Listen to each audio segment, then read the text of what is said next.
கடந்த காலத்தில் இடம்பெற்ற தொடர் யுத்த நடவடிக்கைகளினால் கடுமையாக பாதிக்கப்பட்ட கிளிநொச்சி மாவட்டத்தின் மக்கள் விவசாயத்தை நம்பியே வாழ்ந்து வருகின்றனர். இந்த மாவட்டத்தின் மக்கள் மீள்குடியேற்றத்தின் பின்னர் வாழ்வாதார தொழிலாக விவசாயத்தை முன்னெடுத்து வருகின்றனர். மாவட்டத்தின் பெரும்பாலான பகுதிகளில் நெற்செய்கைக்கு அடுத்தபடியாக வாழைச்செய்கை இடம்பெறுகிறது.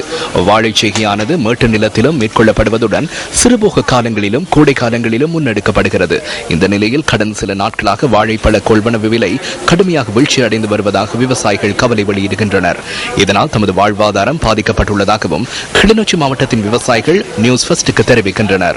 5 ரூபா 10 ரூபா போகுது, 5 ரூபாய்க்கு போகுது, 10 ரூபாய்க்கு போகுது. அதுக்கும் இல்லாம கிடந்து பசிக்கிறது. அதுக்கு தகுந்த இப்போ பாலிகளும் முறிஞ்சு எல்லாமே நன்றி போட்டு ரோட்டங்கள்ல எல்லாம் நட்டம் உண்டா. இதுல வேணண்டு வாழைக்குள்ள செய்யறோம். நாங்க மோட்டர் காசு, தண்ணி காசு, பசலி எரி போடுறது, அந்த இதுக்கெல்லாம் ஒன்றும் செய்யலாது. இந்த விலைக்கு நாங்கள் அது ஒன்றும் தாக்கலாது.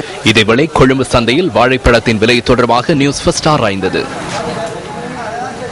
வாழைப்பழம் இப்போ கொஞ்சம் நோம்பு சீசன் வருதுனால கொஞ்சம் சாமான் கொஞ்சம் தட்டுப்பாடு நிலைமை. இப்போ ஆனவாழப்பழம் கிலோ 90 ரூபா போகுது, புளிவாழைப்பழம் ஒரு 60 ரூபா 50 ரூபா போகுது, கோழிக்குட்டு 100 ரூபா 120 ரூபா 130 ரூபா போகுது. சந்தையில் இப்போ கொஞ்சம் தட்டுப்பாடு நிலைமை காணப்படுகிறது. சில இடங்கள் சாமான் கொஞ்சம் தட்டுப்பாடு, நமக்கு வர சாமான் கொஞ்சம் தட்டுப்பாடு.